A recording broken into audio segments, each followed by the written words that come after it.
3, 2, 1. Welcome to The Peaceful Truth, the podcast where we talk about everything from feminism, feminist issues, and more. You are joined by your co-hosts, Megan Hoharts and Kenzie and Meghan. Well, hello. Hello. Long time no see. We're recording back-to-back episodes. Because of the holidays. Duh. Yeah, I'm super pumped for the holidays. Dad and Julie are coming in. Nice. So I'll be able to hang with them and take them around Seattle a bit. And then it's kind of nice to have a staycation, to be honest. Yeah, it sounds like it'll be relaxing. I know. I think I'm going to go to the gym like every morning. Wow. And really enjoy it. You know what I just learned about what they are? Gyms? You just learned what gyms are. No, those super expensive bikes that start with a P. Oh, Peloton, yes. Something like that. Yes.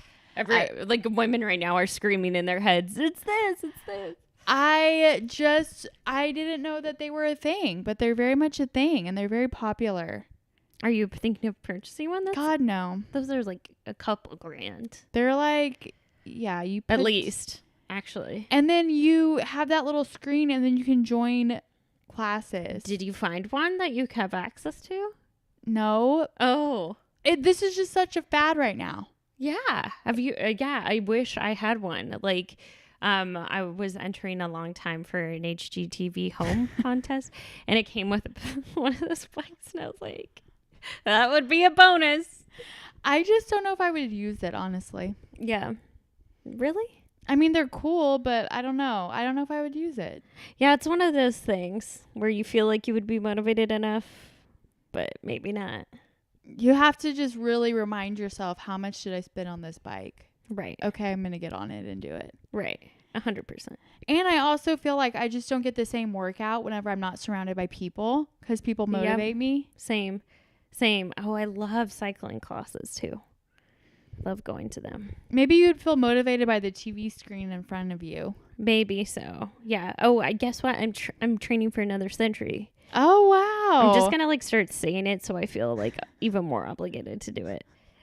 But yeah, and I'm training with a lot of my coworkers to like do a fund because it's for the Obliter Ride, which raises money for cancer research in Seattle in August. And so we're going to raise like hundreds to maybe even over $1,000 and then participate.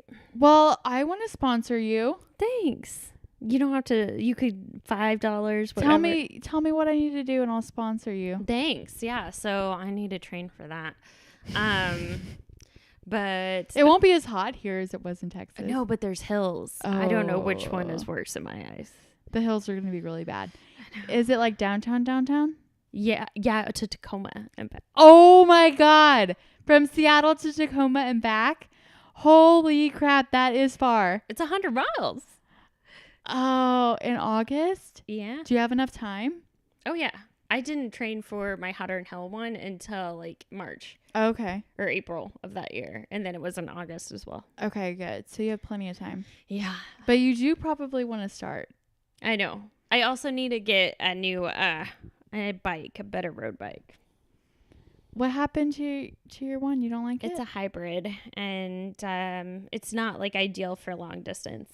Is it the one that you rode in Hotter Than Hell? No, I got, because I was in news when I did that, and I got sponsored, and they gave me a really nice bike to try to sell the bike. But is this one you trained on? Yeah, a bit for a long time. So it's like doable, but it's kind of a diva move. Like I don't really want it. I want a new bike. So how much would a new bike, like a legit one I'm going to get used. There's a bunch of like used shops here in Seattle.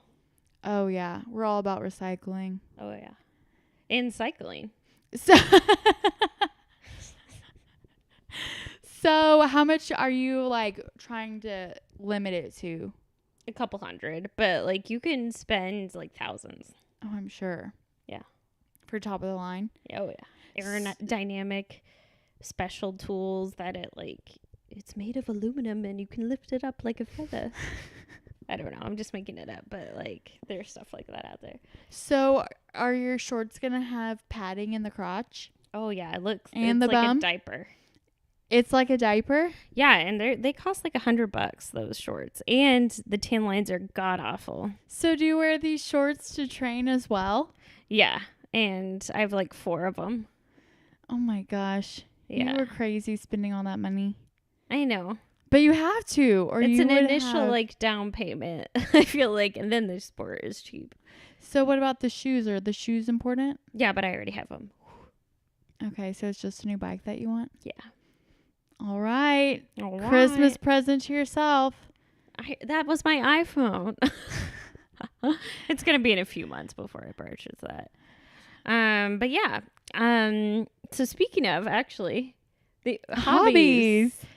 So today's episode, I was just brainstorming because last week's episode we were just talking about like how to keep motivated in your career and to be confident enough to like make big career changes. But also I think it's important to not fully be defined and like fully be fully define yourself as your career, and you are a multifaceted person, which is why I think it's important to have hobbies outside of work. I think so too, and I think y'all are gonna get annoyed because you already know what my hobby is. Well, yeah, but it's a cool one. But I have other smaller hobbies too. Tell us about them. Maybe I don't even know your smaller I hobbies. love to read. I love reading too. Yeah. What do you? Well, I'm actually reading Michelle Obama's book right now. That's good. How many books a year do you read? I don't know. It depends on the time of the year. I'm in a book club, so I didn't know that.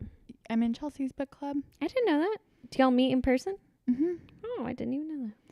It's well, it's like people who went to A&M and graduated with us, and they all live here because it's so weird how many people from A&M come up to Seattle to live. I know. Yeah, there's a lot. So we right now are reading Michelle Obama's book, and I really like being part of a book club because we read books that I wouldn't pick out myself. Yeah. You know?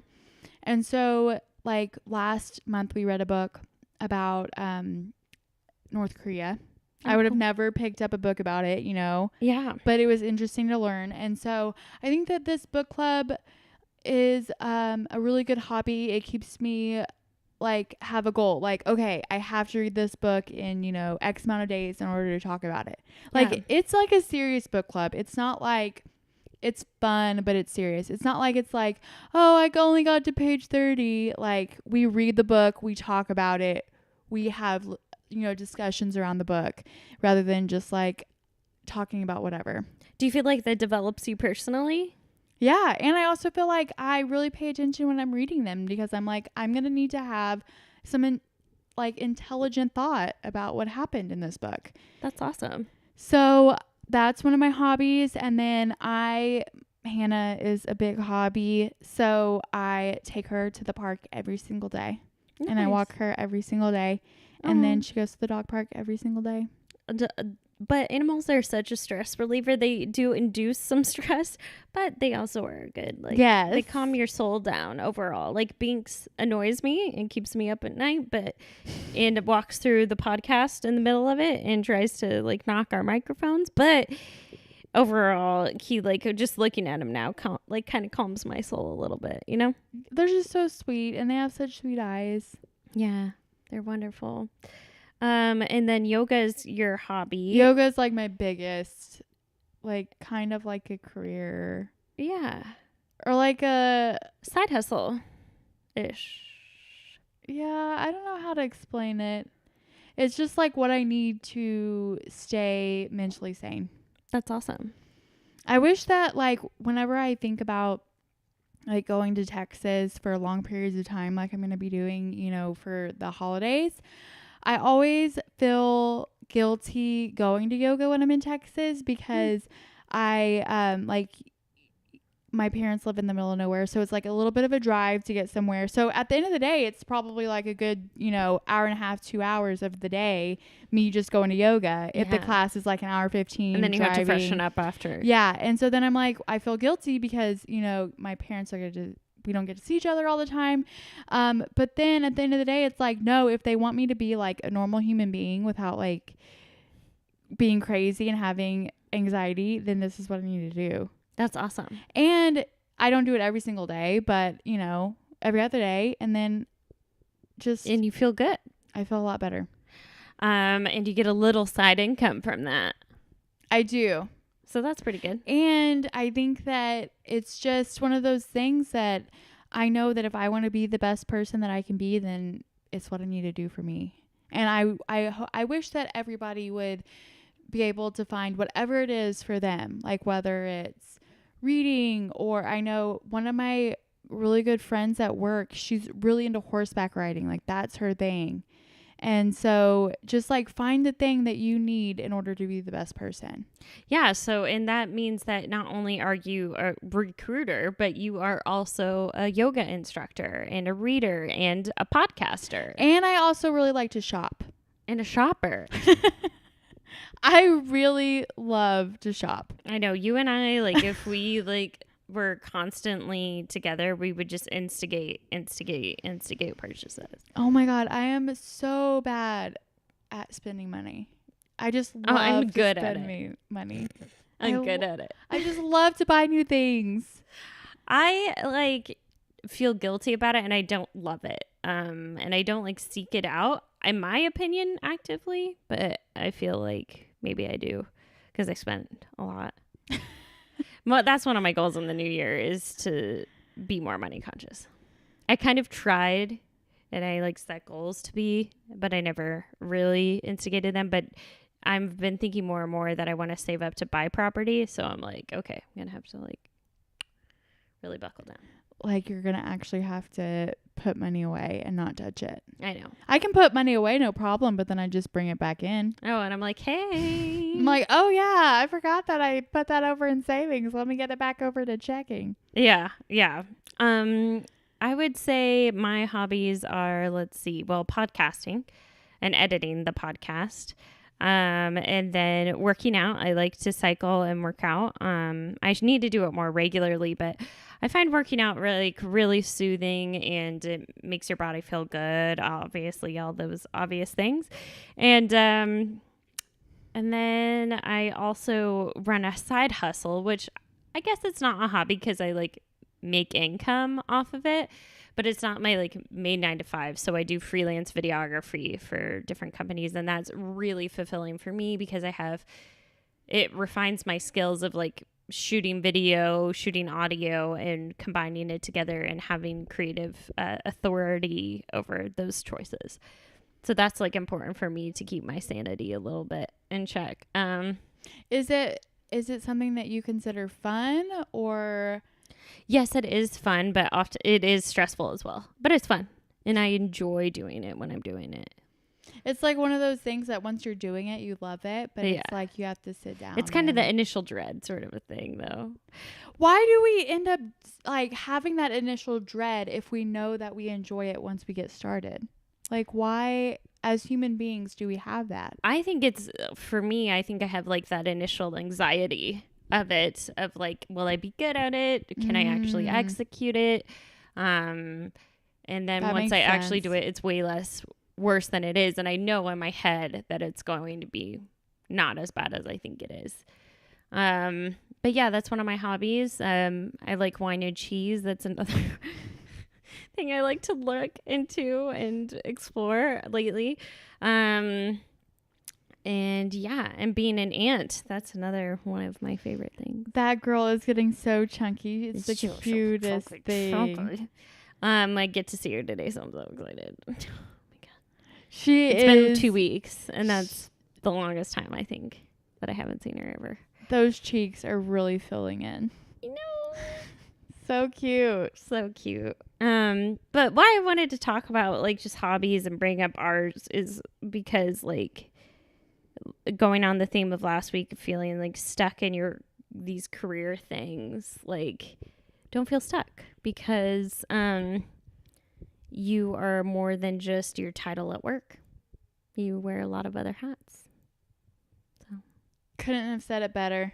That's why I wanted to talk about it. It's kind of a short and sweet episode, but hey. So it's New Year's. This is going to be after Christmas when this episode is airing. Okay. So it's almost 2019. Yeah. Do you have any New Year's resolutions? One of mine is being better financially, doing another century ride. Ask me when it gets closer to New Year's. Yeah. In reality, it's not close to New Year's. Well, yeah. I mean, it is close, but... in 2019, you're going to be a wifey. I'm going to be a wife. Oh, you know what I'm looking forward to? Your wedding? Well, I'm looking forward to my wedding, yes. But even more short term, I'm looking forward to my Invisalign being gone. Is that almost done? It's almost... in the new year, it will be done. That's so exciting. They look great. Thank you. Oh, they look beautiful. That's very exciting. It's been over a year. Oh my god. In November, it was a year. Well, are you feeling excited? I'm so excited. I just want to rip them off. And then do you have to wear night guards at night just to keep it? Just at night. Yeah, to keep it together. Yeah. That's how I keep mine. The Madonna gap from not coming back. I didn't know you had a Madonna gap. Mm-hmm. Was it a pretty significant one? Oh yeah, like I could probably fit like 1 million strands of floss there at once. I was just trying to think of an object that wasn't that good. So when did you get braces? When you were little? 8th grade, yes. Okay, like so before I knew you. Yeah. Okay, because I was like, I don't remember a Madonna gap, but it was well before I knew you. Yeah. Mm-hmm. So I'm gonna have to sleep with a night thing, but other than that, then my teeth will be straight, and then I won't have an annoying lisp. Perfect. I don't think it's annoying. I don't even notice it. I only notice it when I trade them out, because you trade out the trays every Monday. Yeah. And so then it feels different initially. So then the teeth don't meet like they used to. No. But then by the end of the week, then the lisp is gone because then you're back to normal. That's awesome. Well, cool. Well, thanks guys for... Wait, you didn't say what you were looking forward to. Oh. Well, you did say that you said your goals. Oh, okay. What I'm looking forward to are my parents, or half of my parental units being in town. So. Yay! Yay! But yeah. Well, thanks guys for listening. Have a happy new year. Adios. Bye.